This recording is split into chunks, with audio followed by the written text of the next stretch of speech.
Hello everyone and welcome to the channel. This is part 4 of the rebuild, so if you want to start from the beginning, I got you. Click this playlist, that will take you to the start. And for everyone else that's up to date, let's get going. I don't want to waffle too much, we've got loads to do. We've got to seal the top of the engine back up, harness back on, rebuild the front end, radiator back in, finish the service and get this thing fired up. So yeah, don't forget as ever guys, you're smashing at the moment, hit the like button and don't forget to subscribe if you're new. Let's get going.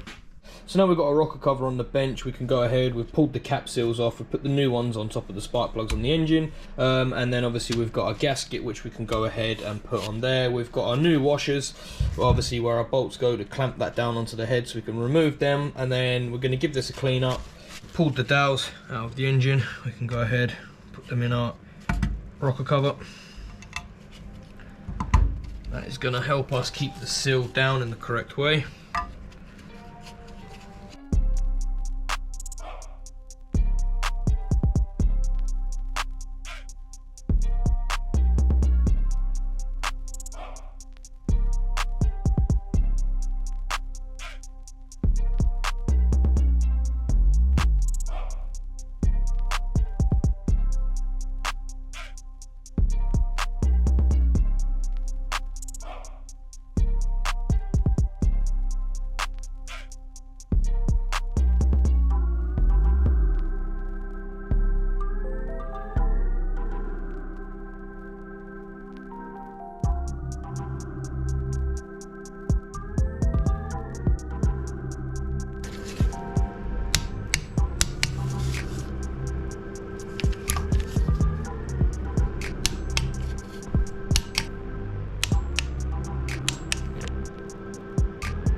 That's how we know the new seals inside on the ladder are good, because that is sealing nicely.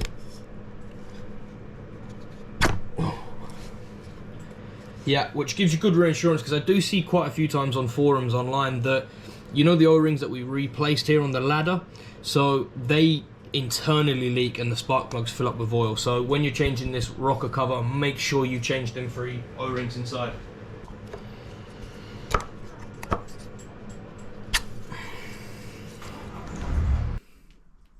So my next stage now is to go ahead and put all this engine harness back on the top of the engine, get it all plugged in. Now I'm not going to film this, don't want to bore you, so I'm going to jump ahead, get that on, then we can drain out the water, put the new rad on. So let me go ahead and do that. We've also just got the radiator back from being repaired. They were able to replace the core and it actually split in 2 parts, top and bottom. So now we've got a semi-new radiator, we can go ahead, put the fan back on, so we can bolt our fan back on and then get this mounted back up.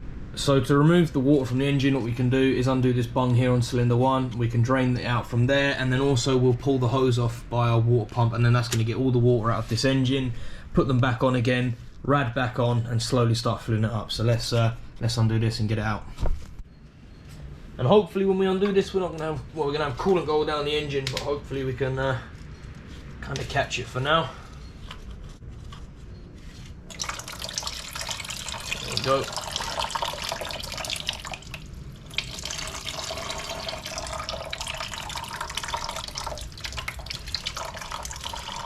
Lovely, that is going everywhere.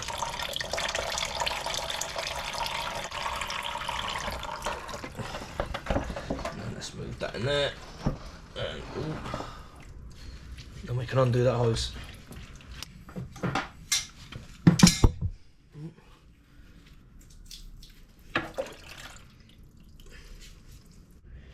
We've gone ahead, put our new copper washer onto our drain bung and put that in, and then we can torque that to 8 Newton meters.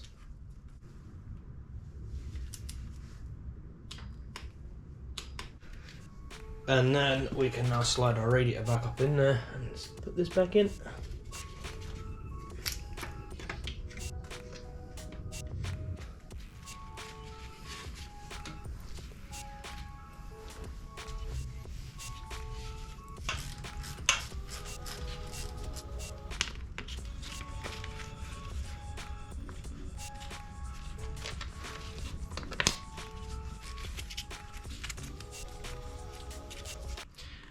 And if you watched the last video, you would have seen how bad that radiator guard was. So I got this one from eBay, £35. It's from Racing Radiator Guards. You can't go wrong. 35 quid, let's throw this on. So yeah, let's fit this on.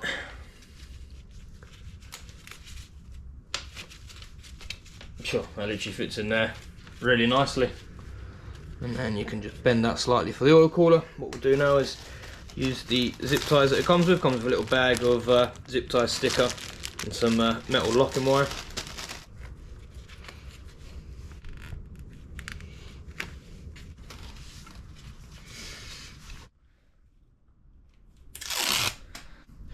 So that's the new radiator guard fitted, and it looks 10 times better than the other one, and it offers really good airflow, lots of protection as well, and it's literally just a few cable ties, so easy enough. So yeah, £35 as well, you can't go wrong. So shout out to this company, the Racing Radiator Guards.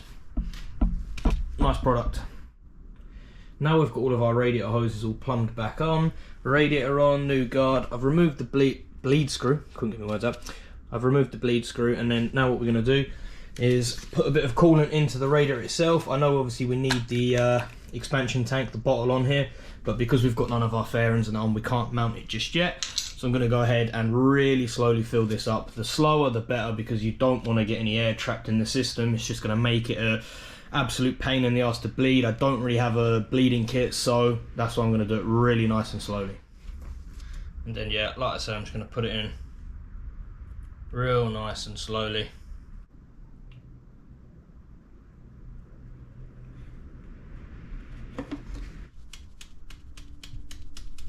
The water's nearly coming up through it now, so that's a good thing. It means it's bled. There we go. And then yeah, we can just tighten that up a little bit for now. Perfect timing. The postman's just been and brought my first upgrade for the Tiger. Now, all I keep seeing at the moment in forums and that on Facebook and internet is the hot start issue. Now, I definitely don't have that problem because this bike hasn't been running for more than 5 seconds. So it doesn't have a hot start issue. But going into the future, it's good to do this now while the bike's in this condition, then have it all fully rebuilt and might maybe, you know, encounter it one day. So now I'm not going to go into the whole issue because everyone sort of seems to have their different ideas and different theories, but there is a solution which I'm now going to show you. And this is the solution. His name's Jeff Pudding. If you type in pudding cables on any forum, you know, it's going to bring this guy up, and he basically makes these new cables. So let me just show you what they are. So this is our earth terminal with our earth cable, and as you can see, it goes off down, goes onto our engine and frame, and that's how it earths it out. Now, if we have a look at the earth cable that this Jeff makes, as you can see, there is a very big difference there in cable thickness. So these are going to give you a much better earth, and it's the same for the positive leads on the battery. They're much bigger, so it's going to give it a lot more juice and a lot more oomph to the starter motor. Now, this is apparently what fixes the issue. So yeah, that's why it made more sense for me to do it now, because I obviously have to get down onto the top of the engine in there to get to that earth strap. So if I had the airbox and the fuel tank on, meant I had to remove all of that. The side fairings, because obviously our positive on our battery comes down to the top of our starter motor. So it just made more sense for me to do this now than rebuild this, and then maybe in 2 or 3 months I encounter this issue. You never know. So yeah, what we need to do now is go ahead and fit these new pudding cables.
And there we go, as simple as that. We've now got our new cables, our much thicker, better ones, all installed, down onto our earth point, and then onto our main feed, onto the starter as well. So yeah, really happy with that.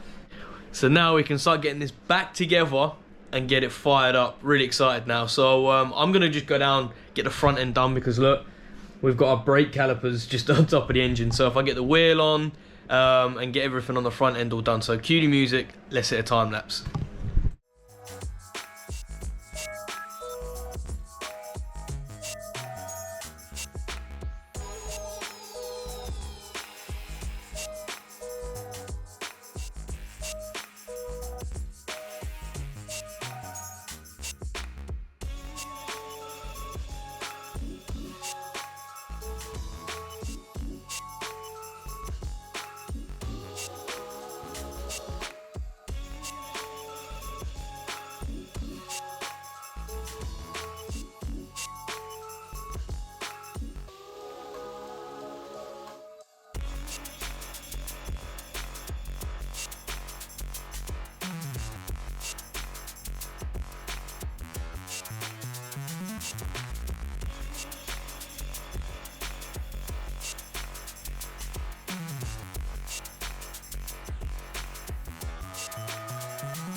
This thing now is so close to being fired up. I need to change the oil and the oil filter, put the battery in, and this thing should be ready to run. Let's go ahead and do the oil. Oh, there we go.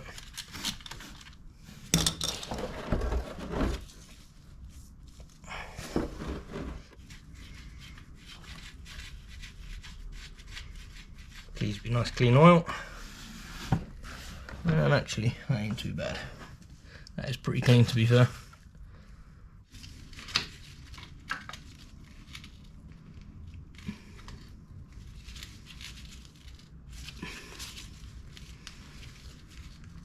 Can't twist on that though. Fucking who's done this up? The Hulk. Who would have thought the easiest job turns out to nearly be the hardest job? So I'm just literally dropping the oil out, changing the oil filter, and the oil filter on this I'm going to show you.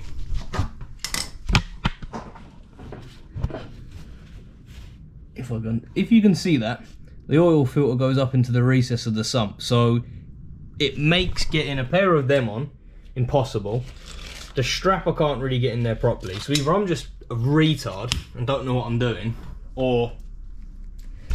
But in my defence, someone has dogged this up, because you should be able just to, you know, get a pair of pliers, grip it a little bit, and it should spin off. But this is like the Hulk's done it up. So my plan is drop this part of the belly pan, drop this part of the belly pan, and then I can hopefully get my pliers in and get to it from the side there. So yeah, let's whiz it off and find out.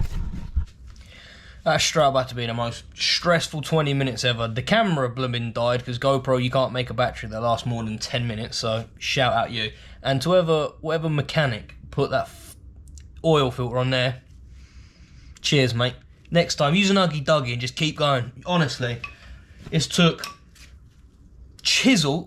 punches, they didn't even want to know. Straight through, just fucking opened up like a tin can. And then, actually, to be honest with you, it pays to have a decent filter strap. If I show you the difference between the snap-on and a Sealy one, you've got that extra room between the strap, whereas the snap-on one, it was slightly less. So I did manage to get in there, and I needed the strength of like a bloody 1,000 gorillas to undo that. Now, this one's always a good debate, so let me know in the comments what you do. Now, with an oil filter that mounts like this, I would always pre-fill an oil filter all the time. Of course, make sure you've got a good film on your O-ring, but I would always pre-fill these. Now, all the time I see people say you should, you shouldn't, you should, and you shouldn't. Let me know in the comments why you think you should or you shouldn't. Now, I always do, always have. Of course, if there's an oil filter that's upside down, it is a bit difficult, but yeah, with an oil filter that screws in like that, I'll always pre-fill it. At least now we get to do the most satisfying bit, 25 Newton meters. Well, it's literally there already. Double check.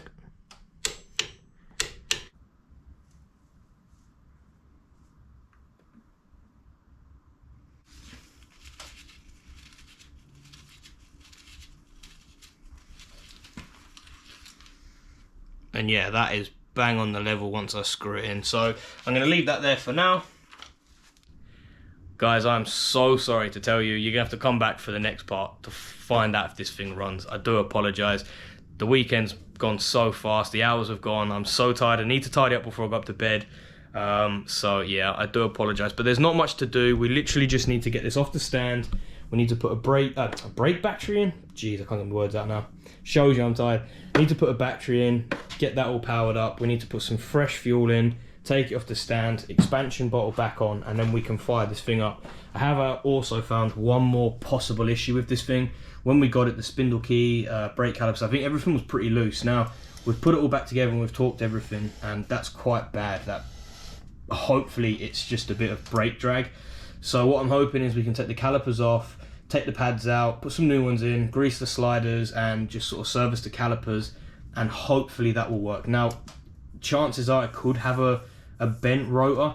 It's obviously near impossible to just look at from the naked eye. So yeah, we do have to investigate further with that, but like I say, my priority now is just to fire this thing up.